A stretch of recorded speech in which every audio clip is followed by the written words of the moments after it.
Yes, welcome everyone. Hang on, just getting me gallery. Okay. Yes, welcome to Duncan, Srinamala, Judith. Welcome back, Palden.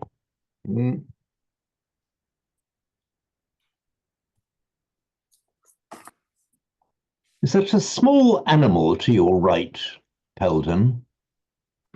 Yeah, it's one of my dogs.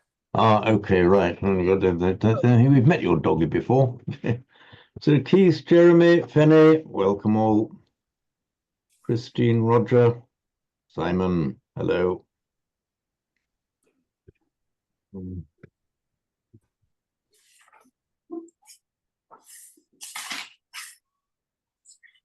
So today we're due to be dealing with any residual comments or queries on the Dhammapada. Yeah, welcome, Sanyu. Dhammapada, chapter 9, verses 4 and 5, and then go on to the Mangala Sutta. We'll probably zip through the Mangala Sutta fairly quickly because there's quite a richness in the vocabulary there. It's all grammatically very, very simple stuff. So what I will do, I will, sorry, let me just get my shared screen working and shared iPad working. There we are.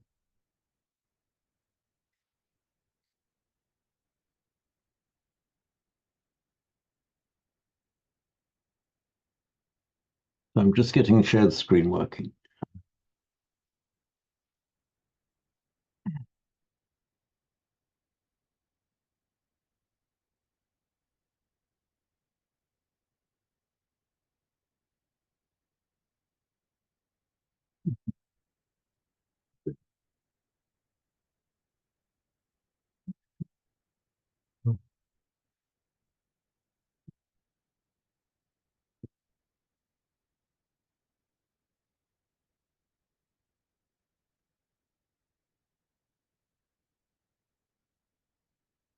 Right, reset. So you should all be able to see the iPad screen now. Thank you. And the Papavago, the chapter on the evil. So go to, this is 4 and 5.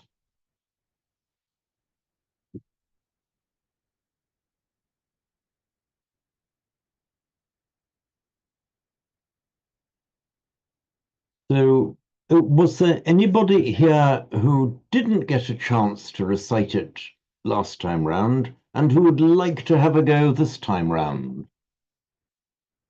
Oh, Paladin, of course, you weren't here.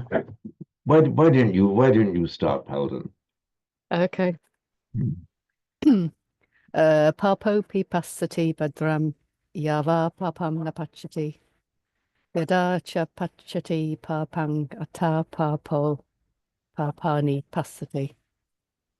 You know, that was very interesting the way you did that, Paladin. It was if you were just getting yourself into the swing of things after an absence. Funny that. Funny that, but the even funnier was there was a distinct transitional point.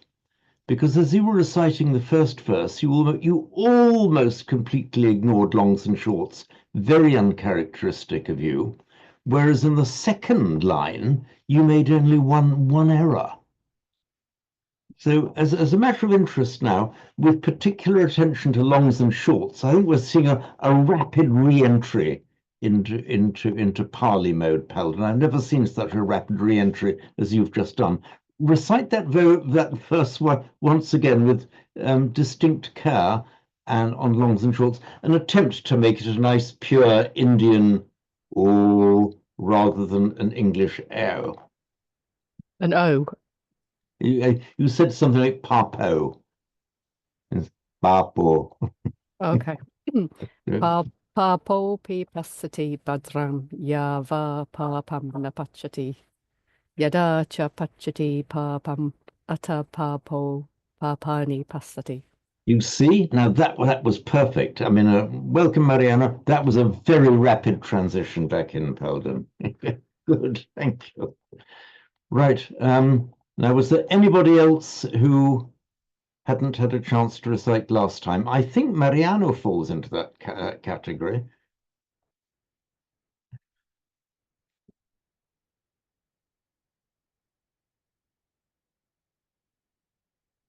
And it'll be even better if you're unmuted. Oh, there Yeah. you go. And also, the interesting things we mentioned last time in this verse, we have this curious repeated alliteration of the pa, pa, pa, pa, pa, which, as we know, a lot of native English speakers find it a little bit difficult because it tends to come out as a pa, you see, rather than a pa. But of course, native Italian speaker will have no difficulty. So let it come out, Mariano. All right, I'll try my best. Papopi passati padram yava papam na pachati. Yadacha pachati papam atha papo papani passati. Okay, fine. Thank you, Mariano. Yeah. Now, anybody else left who hasn't done a recitation yet? I think you all have, but I can't quite remember. So were there any comments or queries of any kind arising out of this? Simon, please. I just wonder if you'd had any thoughts about the point I made last week about it being papo rather than vedana, in terms of the vipaka, that papo is normally a matter of willed evil as opposed to I'm sorry, so say again, it's coming a little bit blurred from your mic. Yeah, papo is normally a matter of willed evil as opposed to unpleasant sensations of that we would get from normally would be vipaka or kind of vedana. Yeah, I did think about it a bit, and I can't pretend it's been one of those awful weeks. But I can't pretend I've thought about it with the same depth as I would like to. I think mostly, more frequently, you do see Papa as a willed evil. And there's always a moral sense to it, but you do occasionally see it colloquially as bad things happening. But I think in a Buddhist sense, it's almost inescapable from the moral sense. And a pure misfortune, I mean, is, for example, an earthquake or a tsunami. Is that properly describable as a papa? Like occasionally you will see it described as a papa. But it strongly hints that there is a strong moral sense there. If I can and I think in modern India as well, it's used in the sense of doing evil.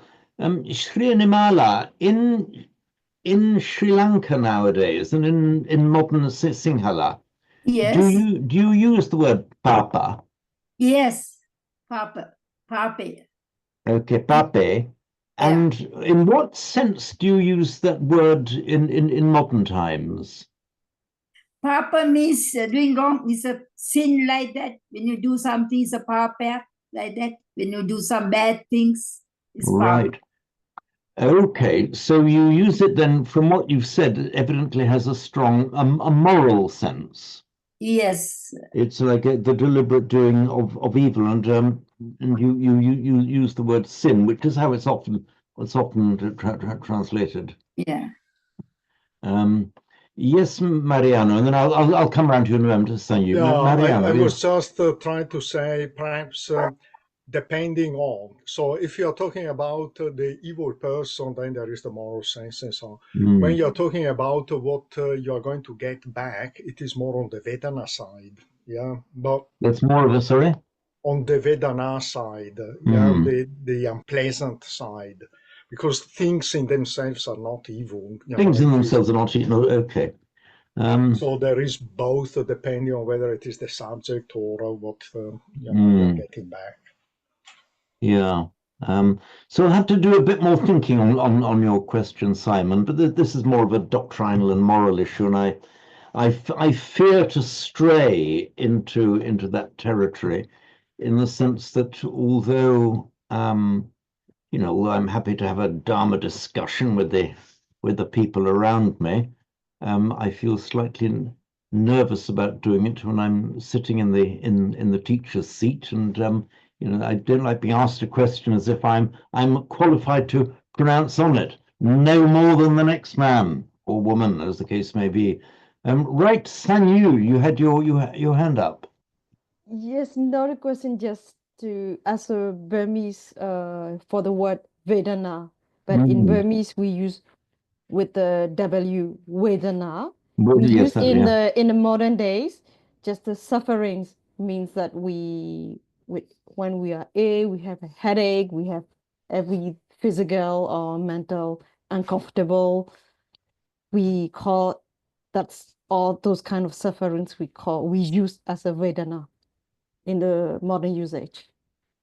It's interesting. So Vedana, Yes. then in modern Burmese would be something unpleasant happening to you. Yeah, exactly. Especially related to any kind of diseases, illness, sick. If we are feeling unwell, we are feeling unwell, yeah, Vedana, and then we have the Burmese words to feel Kanzare. So we use not Vedana, but Vedana in Burmese word. Yes, but Papa, we don't use it. So I don't know it. But Vedana is, we resume as a suffering. No, that's really interesting. Because so you don't use the word Papa in Burmese at all? Not in the current usages. Maybe at the monastery or monks, those who learn Pali, it might be, but for just a current usage, day-to-day usage, daily usage, and we use Vedana. No, that's really interesting there, because first of all, Papa, Sanskrit and Pali, and Pap in modern Hindi, Pape, you said, Srinamala, did you in Sinhalese? Yeah. It's we use the Vedana, sir. In Sri Lanka, we use Vedana for the pain in like that. As he said, headache or something, we say it's a Vedana. Vedana is like a pain. Would that mean kind of unpleasant sensation? Yeah, unpleasant things. Yeah, unpleasant. This is really strange and interesting. Both Papa and Vedana, both. So have it now, both from a modern Burmese speaker and a modern Sinhala speaker, that Vedana is used in the sense of suffering. Okay, yeah. Then I will give you both a caution, because it's a morally neutral word it is a neutral word in Pali, and it simply means the sensation. Let me just explain. We have the word. It was also one other thing. Shunamala says that Papa, welcome Charlene, that Papa is used in modern Sinhala, whereas it's from Sanyu, it's not used in modern Burmese. It's a very common word in Sanskrit and Pali, and certainly in modern Hindi, probably also the other languages of northern India, very widely used. In fact, if anybody does something wrong that you don't like, the Hindi speaker will explain, that is a great papa. Because in Hindi, you say pap. So it's interesting that it's not used in ordinary conversational Burmese, as it's very much used in ordinary conversational Hindi, for example. Now, on the root Vedana, it's from the root, vid. And that root vid, as we know, we've looked at it many, many times. It means knowledge. Originally, it goes back to the meaning of seeing, and was seeing and knowing. You know, you can see how they fall within the same semantic range. And we have the Latin word for to see is videre, from which the present tense I see is video, from which we get our English word video, and we get the English word vision. So in Latin, it distinctly means seeing. In classical Greek, it had a combination of seeing and knowing. In Sanskrit and Pali, it has more the meaning of knowing. So it's come into English from Latin videre, English vision, as pure seeing. But equally through the Germanic stream, it has come into English as wit. Of course, in modern English, wit on its own tends to mean a funny repartee, a witty comment, that kind of thing. But the older meaning just meant knowing. So, like, as for example, if you do something unwittingly, meaning unknowingly, without, you do it accidentally without knowing what you're doing. That's unwittingly. So in English, our words vision and our word wit, we have their both meanings through the different strands of language, the Germanic and the Latin, into modern English. The Vedana, you make a verbal noun from vid by guna. So Vedana just means the Vedana and witting are in fact direct etymological cognates in meaning and in form. So Vedana just means it's the feeling that arises from passa, which is contact, sparsha in Sanskrit, passa in Pali. You have a contact with the sense stores, and you get a Vedana out of that contact. So it's the Vedana is the name given to that which that thing that's sensed or known arising from a contact. It's kind of like the raw sense data before you've analyzed it. And so okay, I was a slightly puzzled or quizzical look on your face then, Mariana. We'll come back to you. So you get the raw sense data, and you can have the sukha vedana, and you can have the dukkha vedana, and you can have the asukhama dukkha vedana. So you can have the sukha vedana, pleasant vedana, the sudden feeling of the sukha vedana of splashing warm water on your face on a very, very cold morning. You can have the dukkha vedana, any kind of unpleasant sensation, and you can have the neutral, asukhama dukkha. So bear in mind then that the vedana can be either. Vedana is simply that word that is given to what is the primal sensing, the raw sense data of the body. And then depending on whether it's pleasant or unpleasant, then we get the tanha arising from that. You want to get rid of it if it's unpleasant. You want more of it if it's pleasant. But that's very interesting that both in modern Sinhala and Burmese, it's used for an unpleasant one. Just recall then, particularly the modern Burmese and Sinhala speakers, that when you see that word in Sanskrit and Pali, particularly in the context of Buddhism, it just means the raw sense impression, whether pleasant or painful.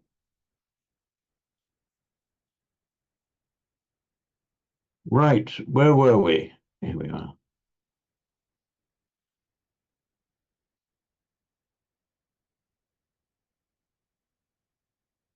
So were there any more comments or queries before we move on? And of course, then equally, we have the 9.5, which is identical to 9.4. save that Bhadra and Papa are transposed. Same the same thing the other way around.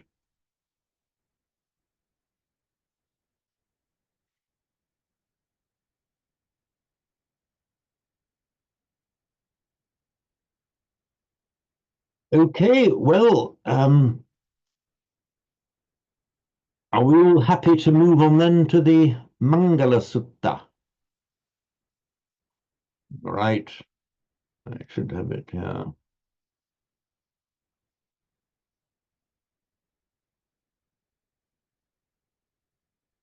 So I've only actually done the analysis of the verse part.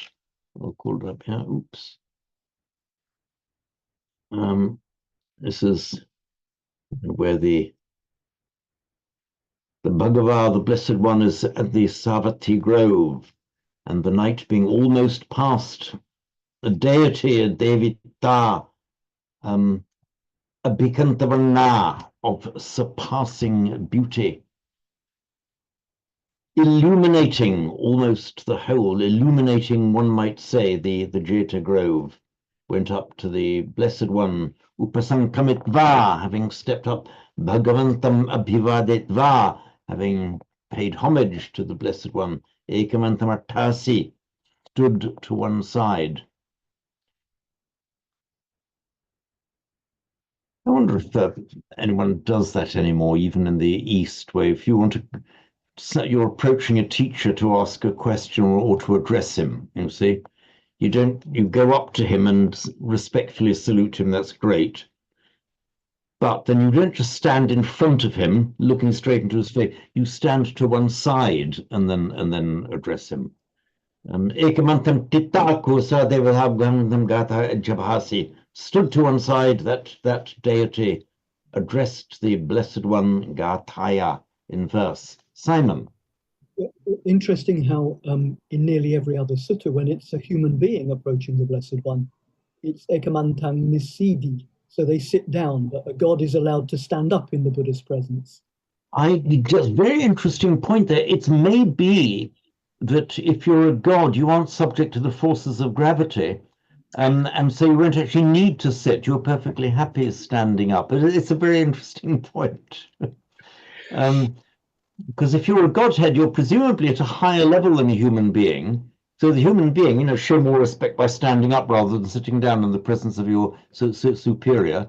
So it may be that just gods don't need to sit. Interesting point, though, that. And also, Obha Setva, so he kind of shines down on the Jeta Grove. So he's kind of obviously coming from somewhere up above. That's right, yes, shining down. That's a good point. Mariano, you were saying about it is more about the form of the verbs there. I suppose artasis from tishtati, I suppose. Can you say something about that form of the verb? Sort of might be getting into a bit of hot water, but okay, here we are, artasi. And then later on, ajabhasi seems to be... Are you sure you want me to do that? Yeah. I'm perfectly happy to... Is the A for the past, for example? It is, okay. Let me just write these Atasi and Ajabhasi. Okay, I'll just call up iPad. Come on, iPad. The icon's gone.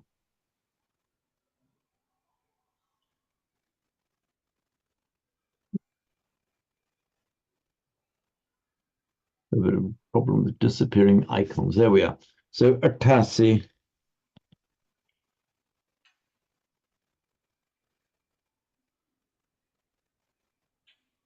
Ajabhasi. It won't be very long now, and I've made up my mind to do it. I'm going to have to get, rather than the way we're doing it now, I'm going to have to get some proper resume graded grammar classes. But that's it's formulating as a sankappa in my mind, but I'm determined to do it soon. These are past tenses. As always, let's go back to Sanskrit verbs, sta, and this is slightly irregular because it reduplicates itself. So sta, you'd normally expect to see something like stayati or stati, depending which conjugation it is, but it reduplicates the first syllable, or the partial reduplication with a change of vowel. So statishtati. And somebody's trying to get in. Now, this is the aorist form. Aorists are somewhat complex. I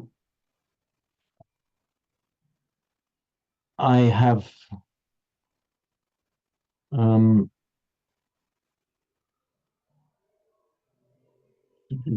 this 10 classes aorists.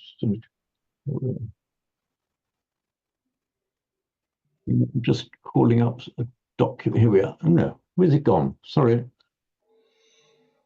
Struggling to call up.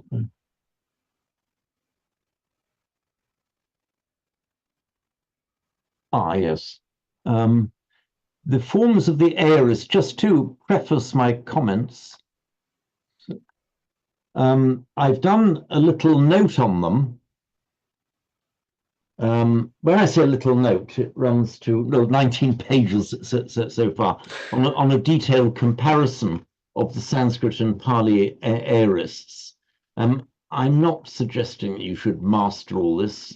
In fact, one of the reasons for composing this long document was so that I could properly master it rather than flather about constantly looking things up. It's quite complex, the aorist.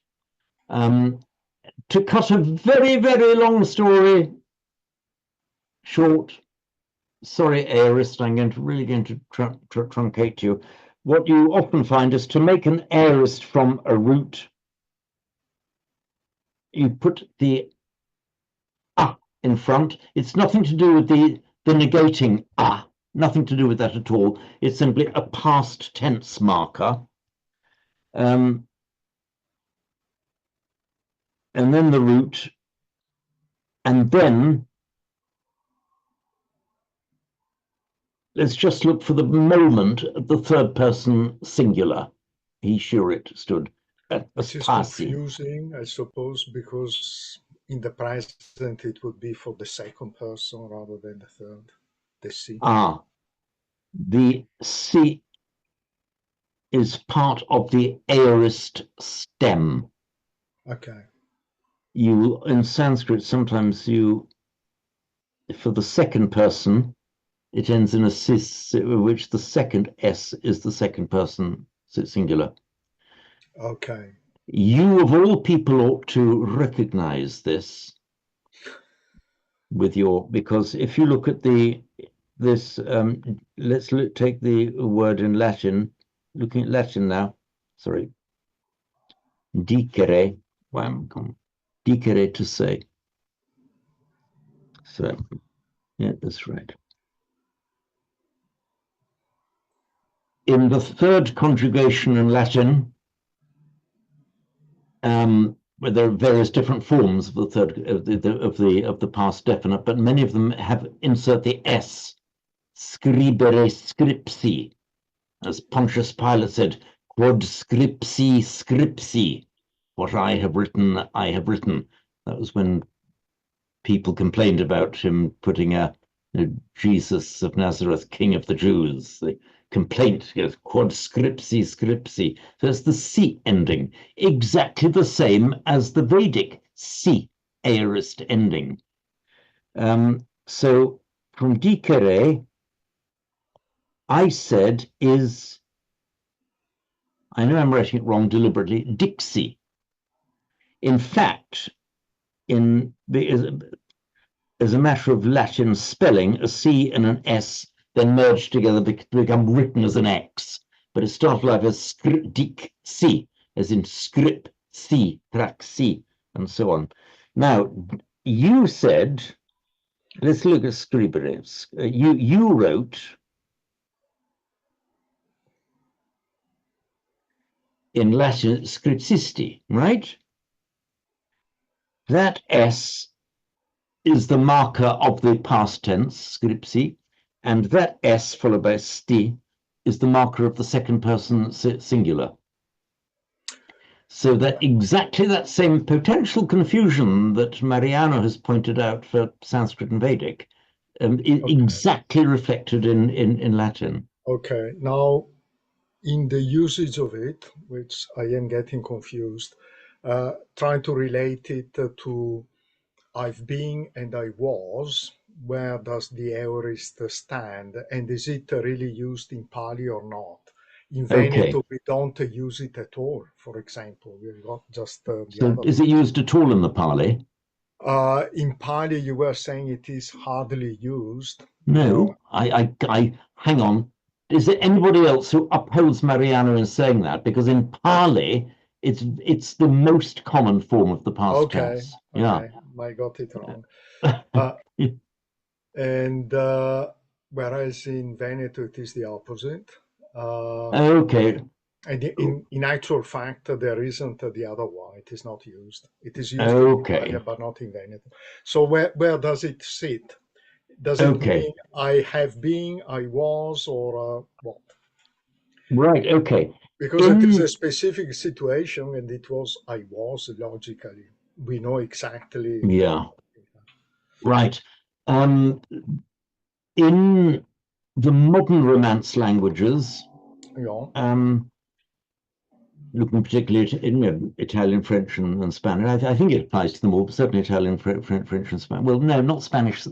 Spanish are much more ready to use a past definite. The French don't like the past definite. The Italians are fine with both, save that in Veneto you want to use the compound past. The categories are different.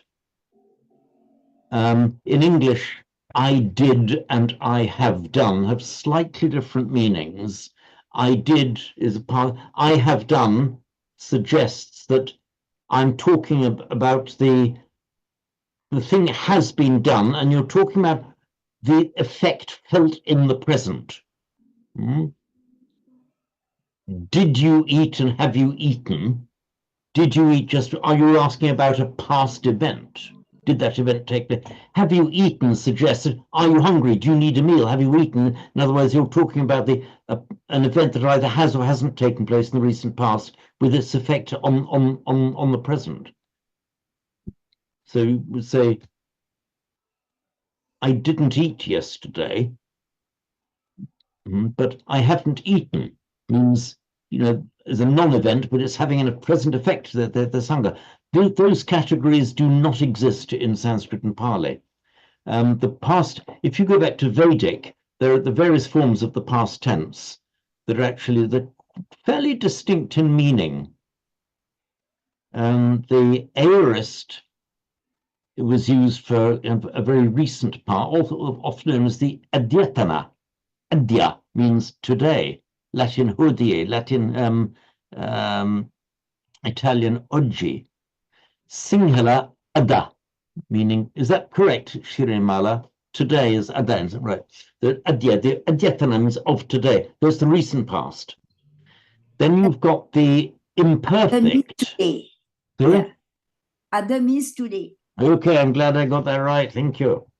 The ada, so adya in Sanskrit, ajja in Pali, ada in Sinhala, aj in modern Hindi, oggi hodie. You can see they're quite similar in sound. The one that's called the imperfect, like abhavam, abhavat, is a rather misleading word. It's called the imperfect by Western grammarians because in form it was similar to the Greek and the Latin imperfect. In meaning, however, it's nothing to do with imperfect at all. It is just a past event in the more distant past, non-today, anadyatana, not of today. And there's the other one that's called the past perfect, the reduplicated, babhuva, which is the more remote past, but with again a slight emphasis on one tense. If you said abhavat, it was, but with a sense that you kind of know that it was from your personal knowledge. But if you use the past perfect, babhuva, the different form, there's a sense of I've heard, don't actually know myself. Remote past, I don't know myself. These distinctions are quite carefully observed in Vedic. They are less carefully observed in Sanskrit. In fact, hardly observed at all, and you just get them used indiscriminately. And in classical Sanskrit, the aorist is but little used. Little used. In Pali, however, by historical accident, it was the aorist form that came to be the most common version of the past. And then to give any kind of past. Interesting. And without distinction of did and have done, feci and ho fatto, and so on. Thank you. Humbling.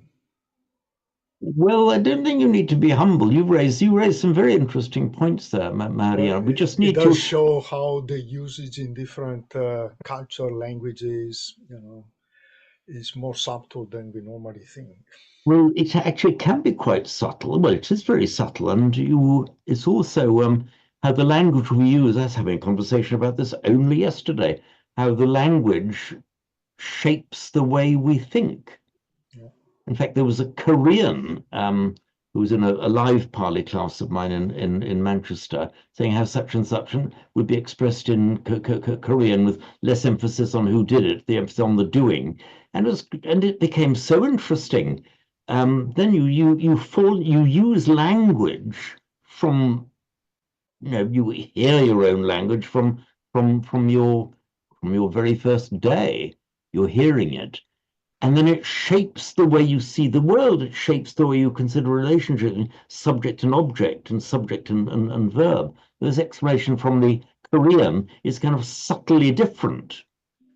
And say the point that Mariana was making there, then this question of past definite, past perfect, imperfect, continuous action, these categories simply don't apply in Sanskrit and Pali. You just have a general past, and you often have to work out for yourself what's meant. And as you probably noticed in Pali, the present tense is very often used meaning the past. Ekam samayam, at one time, Bhagavad, the Blessed One, Savatyam, viharati. Viharati was dwelling, but this is a present tense. In form, it's a present tense, but it's clearly meant in the past. Vihara was dwelling, but here, upasankami, there's the characteristic ending I for the aorist. James, isn't that called the historical present? And the French use that a lot in literature? Yeah, it is. Well, R goes in and he says to me, we use it in English as well, particularly in very colloquial English. Not he said to me, he says to me. But yes, it is very commonly used. But here, in English, we wouldn't write the Buddha, the Blessed One is dwelling, we would say was dwelling. So the historical present, it's the same use of the historical present, but much more common in Pali than in English. I believe it's, as I said, I believe it's very... So Roger, and then we'll come to Simon and then back to Mariana. Just to repeat what I said, I believe it's very common in French literature, the historical present. I'm in a book group. Oh, okay. Well, as I see from, goodness me, it's so many years since I did my A-levels in French. Anyway, I see that Christine is forcibly emphasizing that is so. Yeah, and just want to say yes, it is. Yes, okay, it is. Right. And I would make a clear distinction between, for example, the simple past and the present perfect, because in the simple past, you say when. So 3 days ago, Mm. again, you know, but generally, French and English have that historic past. That's right. Which Of is course, in modern French, you know, the modern French just don't like to use it anymore. Yeah, I'm probably out of date anyway. Yeah, I mean, I like to wind the French up sometimes. We all love winding the French up. It's part of our national sport. But, you know, to say we went, you know, I would like to say, just to see there, nous allâmes, you know, instead of nous sommes allés, you know. And even worse, even more fun is to use an imperfect subjunctive with the French. And that is really fun. With the Italians, they don't know it because the Italians, you see, have still maintained full use of the imperfect subjunctive, but the French have lost it. The Spaniards have two forms of it even. Mariano. Yeah, but I would have expected Viharatisma there, so why not? Okay. If this were Sanskrit, you would expect the sma. In Pali, you normally are allowed to omit it. If I saw this written, if I saw this in Sanskrit, without a sma, and in its present voice, oh, somebody's forgotten to write the sma. In Pali, they don't bother with it much. But you're right. Historical present in Sanskrit, present tense plus sma makes what we would call an imperfect was dwelling. But that it's kind of mostly dropped out in Pali. And another complication is this is Pasi that I'm highlighting there. In Sanskrit, it's always there in the aorist. You always have this augment, we call it, whereas in Pali, it's in upasankami. It would be in Sanskrit, it would be upasamkramit. But in Pali, here the only sign that it's an aorist is this ending e. A discussion on the aorist is actually a little bit more complex and in depth that I was intending to do with this class. But I mean, for me, it's always good fun anyway. Some of you, goodness me, you must be bored out of your minds by it. So sorry about that. Okay, Simon. Yeah, I think it's somebody like Gombrich who talks about the historic present.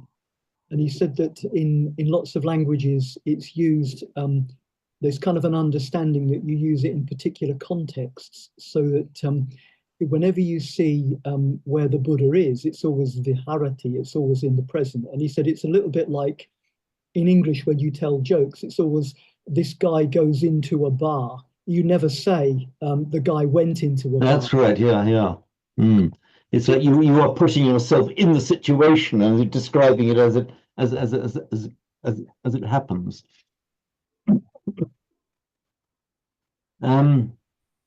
Anyway, and this last thing, now we're on the subject. So Ajabhasi, here we see there's the root bhas, to speak. Abhasi, bhasati, he spoke. Abhasi. Now, if you address somebody, it is adhi, adhi, adhi bhasati. But here you've got adhi abhasi. So because the dhya then becomes ja in, let me just call up iPad again. So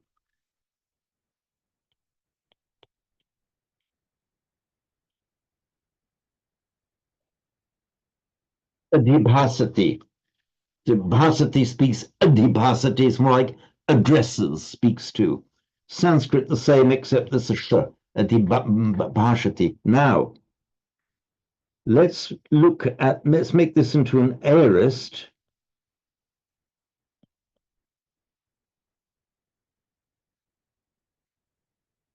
Adhi abhasi. Bhasati, the aorist is a with the augment abhasi. He spoke. But here we've got the dhi followed by a, which is why it becomes ajha. Adhi a ajha in Pali. Sanskrit, they would still be separated, adhya. But in Pali, as we see, ajha.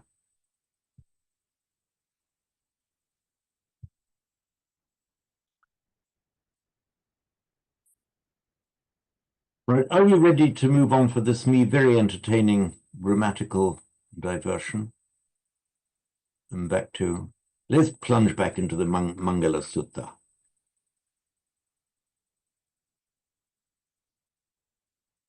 So, Bahudeva Manusa Chamangalani Achintayum Akankamana Suttanam Bruhi Mangalamuttamam. Did you do this one, Shri Nimala, as a little girl? It's very common, I think. It's very, very popular among Theravada Buddhists. Did you learn this one when you were little? Yes, yes. Oh, wonderful. We, So wonderful. When we go to temple, we always sing this one chant, and the Karniyamatta Kusalena is must everything together we have to sing. Okay, wonderful. So, Bahu,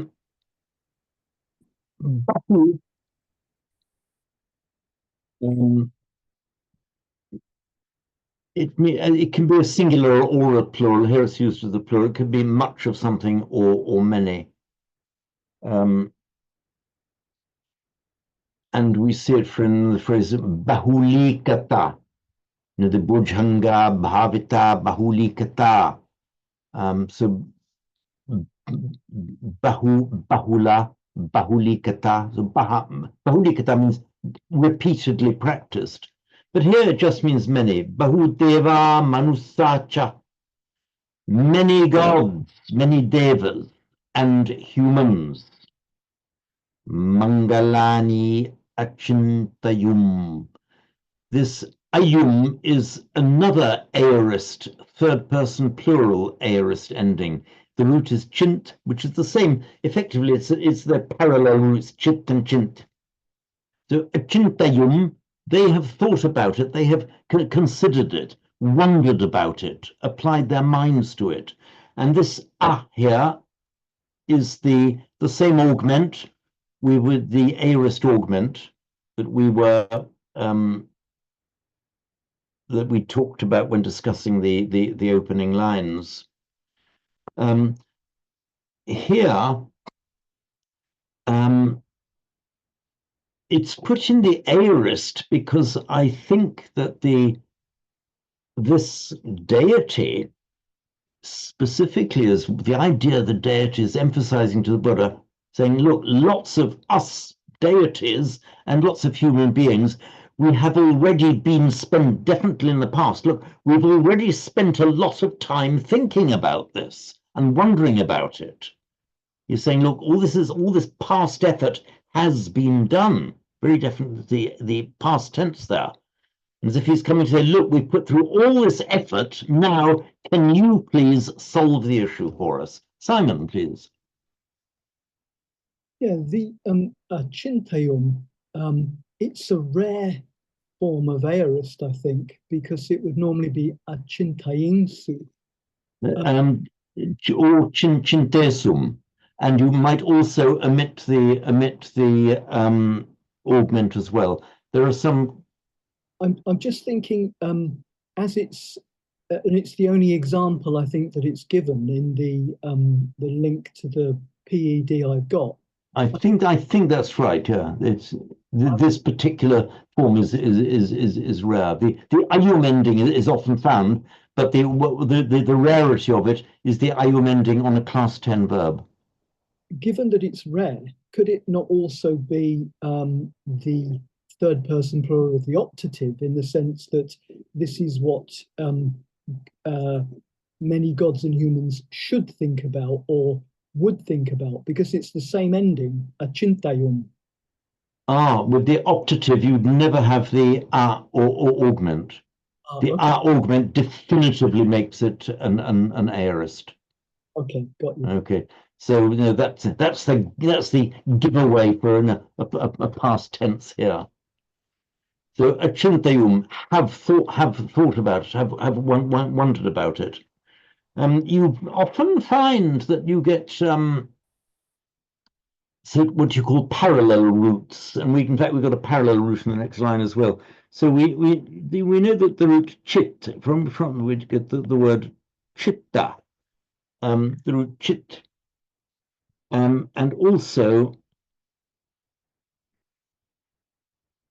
closely similar, just with the insertion of the nasal as chint, with broadly the same meaning.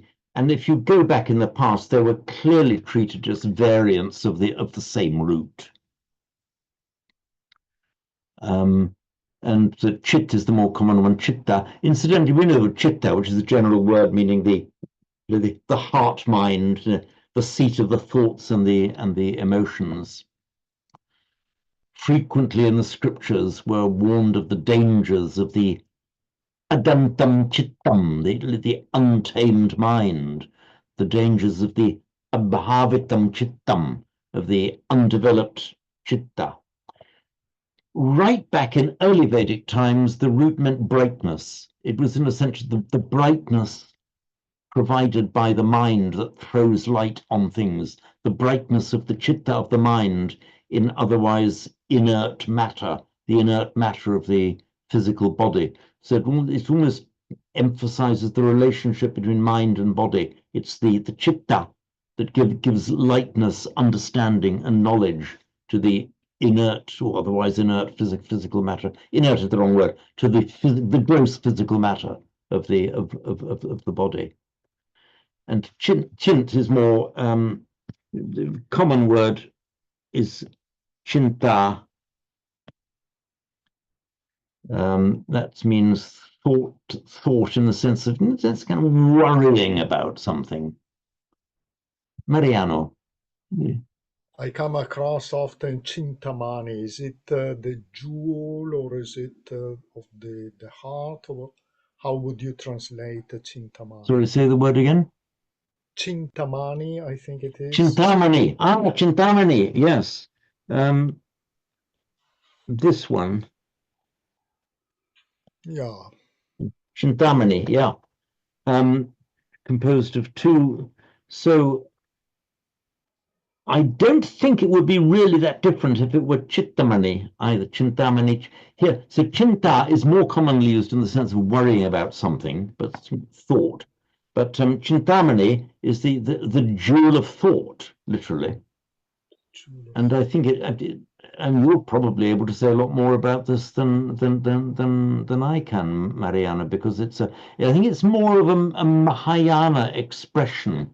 Tibetan, I think you'll find in the Heart Sutras, there's quite a bit of, I mean, I don't know much about the Mahayana side, but I'm conscious that it's very much a Mahayana idea of the Chintamani, literally the mind jewel. And it's the same money, by the way. Many of you will know the mantra, Om Mani Padme Hum. The money, meaning a gem or a jewel, and Padma is a lotus. Locative, in fact, in Pali, it's Paduma. So Paduma in Pali, it inserts an U, and Padma in Sanskrit. So Mani Padme, literally the jewel in the lotus. Yeah. Okay. Thank you. Right. Oops, sorry. Oh, hold up the wrong one. Here we are. So the Bahu, by the way, just the U is the masculine and feminine plural of Bahu. So Bahu Deva Manustacha, many devas and humans have thought about, have given their attention to, wondered about Mangalani. Mangalani.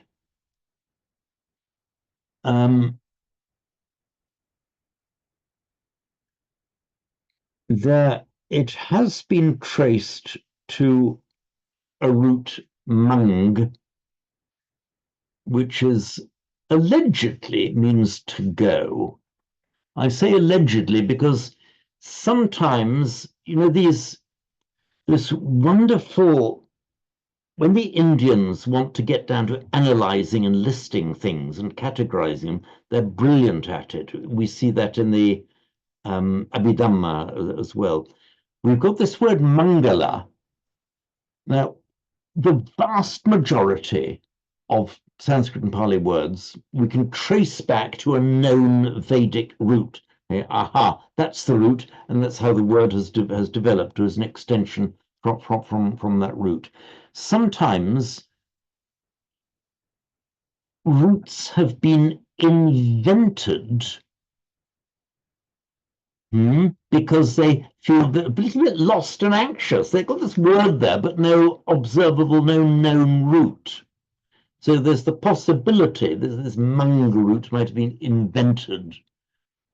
Sometimes words just exist there, and there's no traceable etymology behind them. Sometimes it just happens. Mangala, I suspect, is one. I mentioned this to somebody in my group a few days ago, and the suggestion from that person, who's quite an experienced teacher, so maybe mangala is a kind of blessing, and maybe it's something that removes obstacles. If it means to go, it's something that enables you to proceed. Removes the obstacles to movement. Well, didn't like to tell him in public. I think it was an ingenious effort at trying to clothe it with a meaning. It's one of these words I think we've just got to more accept. It is what it is, and the etymology is lost. So we have then, without the root forms of Mangala,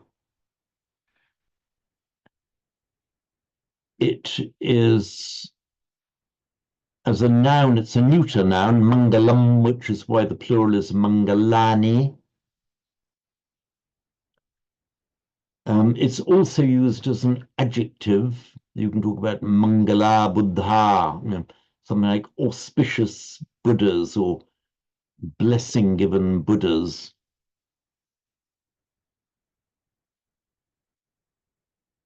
And it's often translated as blessings, but again, be a little bit wary about the translations here. So if somebody says, well, what's the best translation for Mangala? My answer would be, well, blessings might do, might be okay. Partly, if you really want to know what Mangala means, read through to the end of the Mangala Sutta, and that gives, what is the underlying, what is the overall idea of Mangala, with all the descriptions of what are Etam Mangalam Uttamam, that is the highest Mangala. Anyways, all this, what good things happening to you in life, morally good and life enhancing. So Simon, I'll be right back to you, saying you, Simon. Is that the only possible route? Because I mean, on the PED, we've got a reference to manju, which is pleasant, charming, sweet, or lovely as an adjective. I think I've missed that. I better come back on this. Manju. Yeah, it's on the PTS. Mangala is good, sir. Mangala means good. That's right. I mean, anything good that happens to you in life, but we're looking at whether we can identify. In fact, if you just look at, maybe I've been. Let me just look at.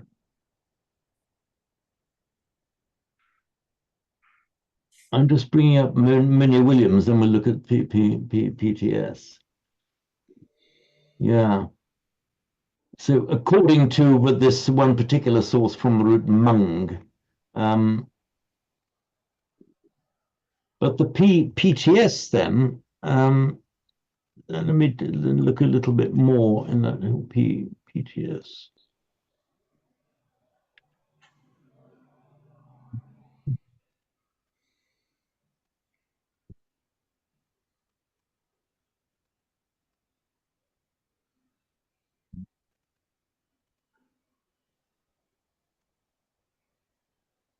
Oh, explained by the Dhatu Pata with the root mung, okay, which is the same thing that Moni Williams was saying. And C also Manju. Okay. What about Manjushri? Manjushri, yes, goodness me. Now let's just look up, let me just check then Manju in Moni Williams. Oh yes, Manju. Beautiful, lovely, charming. Oh. And let's look at, does the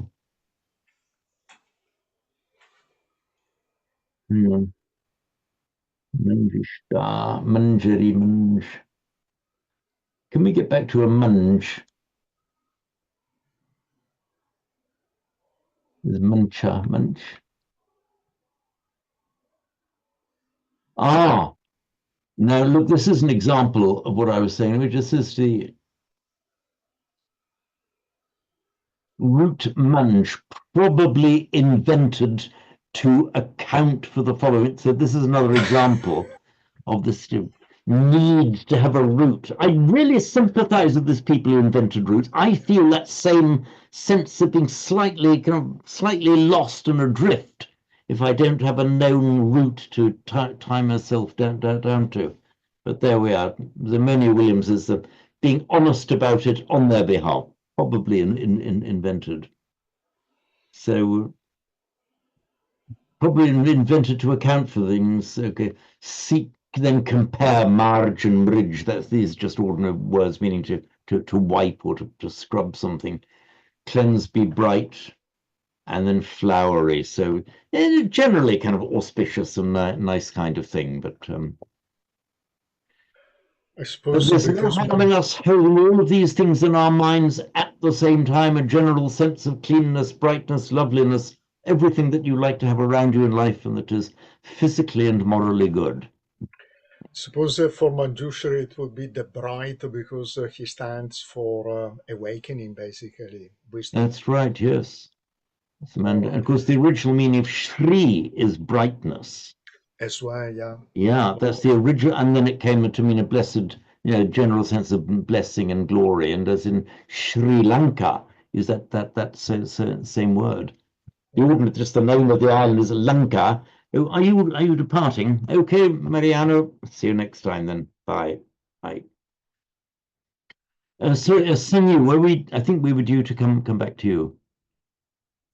No, just want to share that the Burmese people use the Mingala we use all the meanings that we've seen in the dictionary. We use every day those word Mingala, and then we have common usage like good morning, good day, and we use Mingala ba in Burmese. Oh, right, okay. So like every lucky things, good things, blessings, right. we use that word Mingala, and when we listen the news station, and then the president they first say Mingala ba is to say. Okay, right. So yes, it's a very, very broad word, blessings and good things. Yes. Like and the lucky Suttite, Bhadrante, Mangalante, right. So we use all the different meanings that given in the dictionary in every Burmese in the daily usage, right. we use it. Oh, okay. Yes. Actually, that's very nice and helpful that you've told us that, Sanyu, because this coincides with my understanding of that word as well. Everything that is desirable in life and what is good to wish upon, upon yourself and upon others. Exactly, yes. Right, excellent. So, Mangalani Achintayum. Lost me. Sorry, get it back. Mangala Sutta.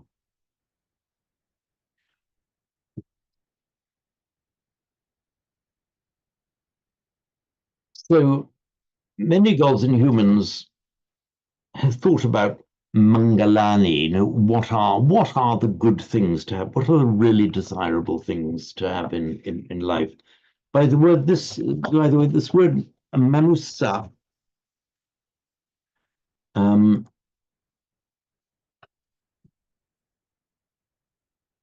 gods and humans, the MAN there I've highlighted me. The MAN there, gods and men, gods and humans, that man is the same as our English man, with the same form and the same meaning. But here used not in the sex sense of man and woman, this means human beings generally. And I'll explain why.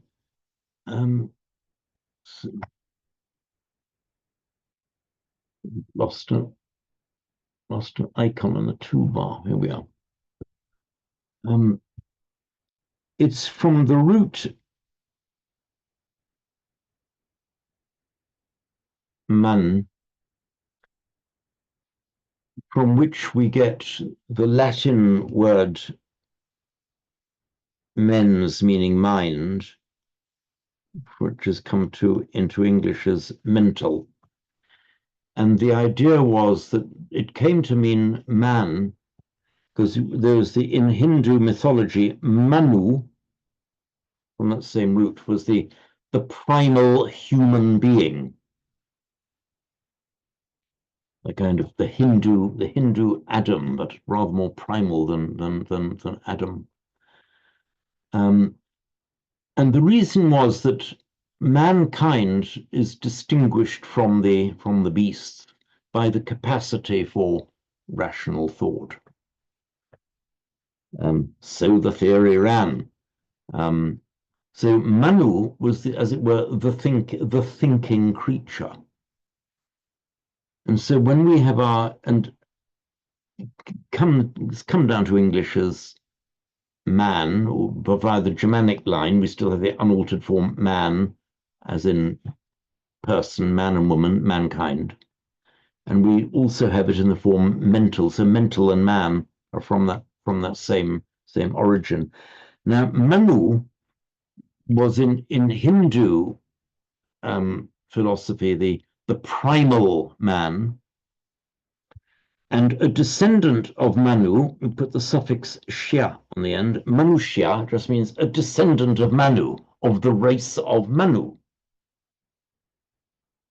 And it's the Manushya that becomes, in Pali, by regular phonetic mutation, Manushya, Sanskrit, Manusa, Pali, just means of the race of Manu, meaning humankind generally.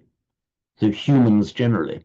So Bahudeva Manusacha, many devas, many shining beings, and Manusa, sons of Manu, of people, or say of the race of Manu, the children of Manu.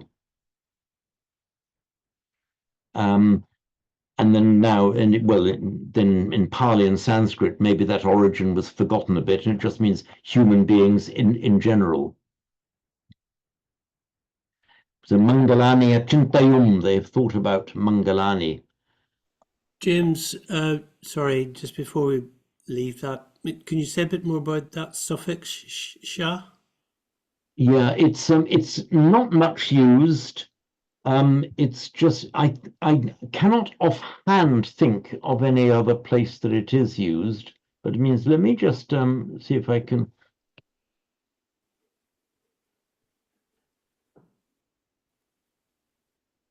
Is that an example of an upapada compound? It would be in upapada, yes. Yeah. Do we have? Is there? Let me just research this properly. Next time, just making a note to see if there are any other words that have this xia or xia or xia ending. I haven't got it right in front of me at the moment. I will do this next time. But just treat it as meaning, children of Manu, descendants of Manu. Is it not just the genitive then? Am I missing something? No, that would be, this is the genitive of Manu actually would be, in Pali it would be Manusa, but in Sanskrit it would be, sorry, writing on a piece of paper hoping you'd see it. In the iPad. The genitive of Manu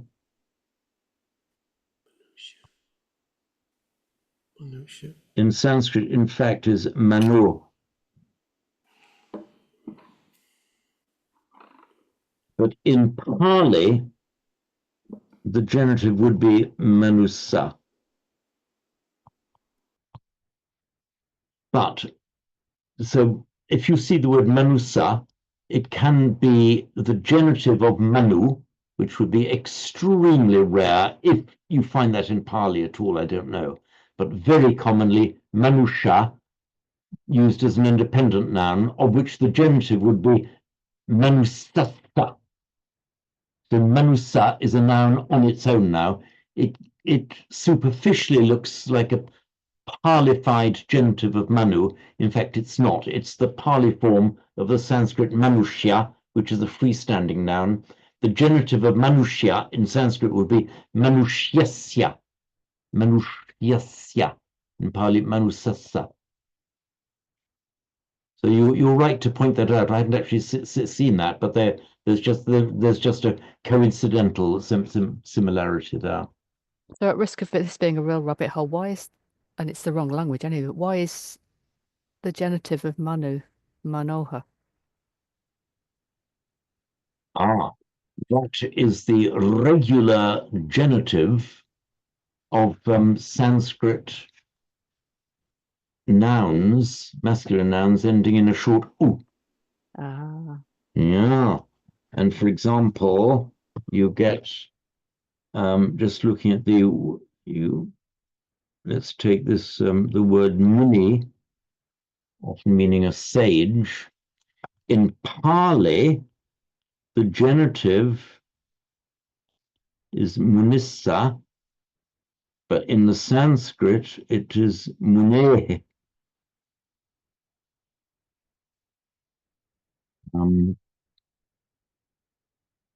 But this belongs to the realm of Sanskrit grammar rather than Pali. But let's say manu, manoha, muni, munehe.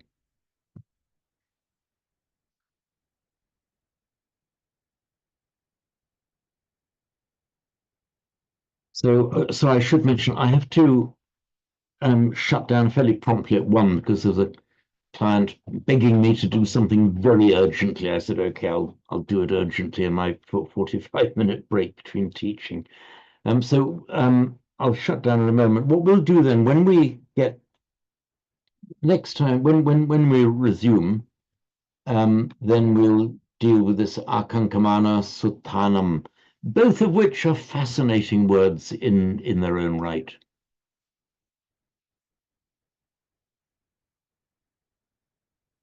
So what I'll do then, I'll cut and run now. Sorry, I have to leave a little bit early. I've been placed under some pressure by clients who jump up and down at the other end of a telephone wanting things done. And we will resume at this point in a week's time. Okay, very good. 2 weeks time, I think it is. 3 weeks. Oh, sorry, 3, because I'm away for 2 weeks. Sorry, yeah, you're right. Yeah, 3 weeks but yes, I'll send out a reminder note on that as well. 3 weeks time. Thank you for rescuing me yet again from error, Roger. Okay. Thank you then. Thanks, you, James. And I'll see some of you in three quarters of an hour. Yeah. Thank you then. Bye. Bye. Bye. Bye. Bye. Bye. Let me just try.